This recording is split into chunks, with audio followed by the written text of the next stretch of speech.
Jason. Jason here, so this is Adam O'Rourke. Yes, it is. Right on. Good times. You're just in perfect timing here. So how's it going? It's going really well, man. I'm enjoying myself. I just got back home from a tour last night. So you're keeping yourself really busy with 2Cents. Absolutely. But it's a good type of busy. From what I see, you guys are playing with Black Label Society, the Berserkus tour coming soon to Canada in October. Yes, absolutely. We're looking forward to it. Now, do you guys play in Canada in the past yet? Yes. Yeah. We came through there with Kill Switch Engage, and we came through there just recently with Korn. Not up in your area, but more of Western Canada. Now, you guys got a new album. Is it out yet, or is it coming out? It actually just came out. Okay. Yeah, it just came out in April, and we're really excited about it. And actually, if you go to our website, 2centsmusic.com, that's the number 2, CENTS music.com, you can download the whole thing for $5. And also, you play drums and you sing. Now, there's one song you guys play, is the song Dressed to Kill. How does it feel playing drums and singing songs like that? I mean, the structures are quite, experienced drumming and that stuff, and you're singing at the same time. I've, it's always something I've kind of prided myself on. When I started a long time ago, and I was terrible at it. Something I was just absolutely terrible at, but I stuck with it, and it's gotten to a point over this, especially the past few years, that, I've become proud of some of the, like you said, some of the drum parts and how kind of in-depth they are, and that I'm still able to maintain a solid vocal on top of it. Because, I mean, the structure is very solid and the vocals are as solid as the drumming, so it means it's super solid. Thank you very much. I appreciate it. And now another thing I've seen in you guys' past, you played with Guar in the past, live at concerts. How was the tour with Guar? That was just insane. I mean, I'd never seen him before. I'd listened to him and seen music videos growing up. But the first time they stepped out on stage, man, it was an experience. They had this big, huge, 7-foot rubber dinosaur that came out on stage and was eating people. It was a good show. Going back to the album that that's out, Dress to Kill. The process of recording this album, how long did it take you guys to do this? I'd say roughly about a month. A month altogether between pre-production, recording, mixing it, and getting it mastered. About a solid 4 weeks. Anything interesting in the recording session, like a certain miking you guys did on the drums and stuff like that, to get the tone and quality? For real specifics, I'd have to ask our producer, Matt Hyde, but one of the things I thought was interesting is as a backup, one of the kick drum, he used to use a harmonica mic for just a sound to mix into the actual sound. I thought that was interesting. And more so than that, just camping out at the studio and basically living there 24 hours a day.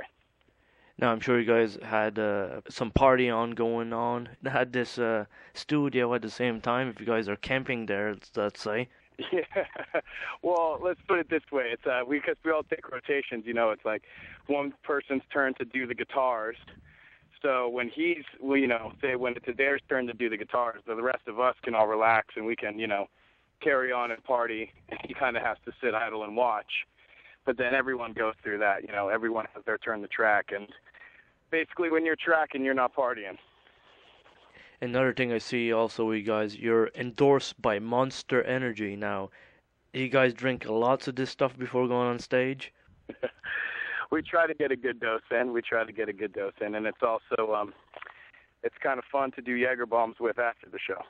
For sure, and you guys don't get the, the jitters and all that stuff when you go to sleep, if you sleep? No. I think you'd have to drink far too much of it to have the shakes when you go to sleep. So, Adam, when did you find out you're playing with Black Label Society? Man, we heard, I would say, about a good month ago, and we freaked out. We were very excited that we were going to be able to get out there and share the stage, and more likely than not, just get to watch Zach Wilde play the guitar every night, which in and of itself is an awesome thing. Now, how are you guys getting to your shows? In a tour bus? Right now, we're working out our options, but I'm pretty sure that we're going to actually be in a bus on this tour.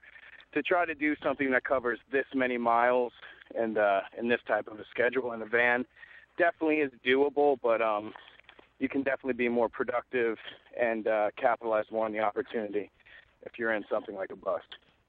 Now you guys are going to be meeting up a lot of fans in these concerts you guys doing, like signings and press, stuff like that, just to get into the scene. Absolutely, and we actually, every night after we get off stage, we like to go out by our merch booth or into the crowd and meet the fans and hang out every night anyway. So really, pretty much, if you're at the concert, we're not too hard to find. If you look around after we play, you'll pretty much be able to find at least one of us hanging out. So Adam, where's the band name come from? 2Cents. 2 Cents. All right. First of all, we're well aware that we have a corny band name. It's something me and my brother who started the band. It was kind of one of the first things when we first started playing music as kids.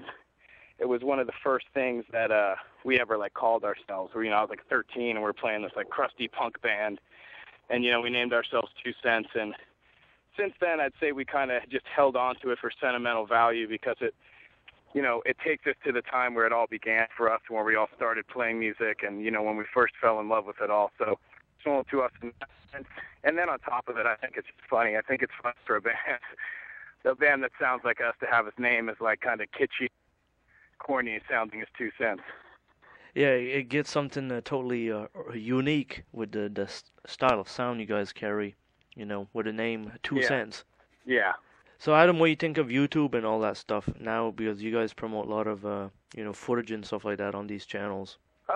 I think it can be good, but it can also just be horrid. I mean, if a fan holds up a cell phone camera on a night you're not just killing it, I mean, you could be amazing and you capture the most amazing shit. Still, just make it sound terrible and look terrible. So, God forbid somebody sticks up a cell phone camera on one of those nights that you're absolutely not just killing it. That's usually not the best foot you want to put forward, but at the same time, fans are able to gather their own content and put it out there. I think is something, unique and awesome for them. So like I said, you guys are playing the Kennard Center in Halifax, October 12th with Black Label Society. Anything we can expect from 2 Cents when you guys come to Halifax? I would say just expect to have a good time, man. We take playing music seriously. We take our music seriously, but we don't take ourselves too seriously. And more so than anything, we just like to, like to meet the fans. We like to get the crowd involved. We like to have a fun time. If you're coming out, just, I'd crack a beer and get ready to have a good time. That sounds like a good plan. Adam, it's been a real pleasure talking to you. It's been a pleasure talking for your support. We look forward to being out. You'll be around. That would be great. I look forward to meeting you. Yeah, that'd be great. Thank you so much, and you take care of yourself. You have an awesome Tuesday. All right, you have a great tour, okay? Awesome. Take care, brother.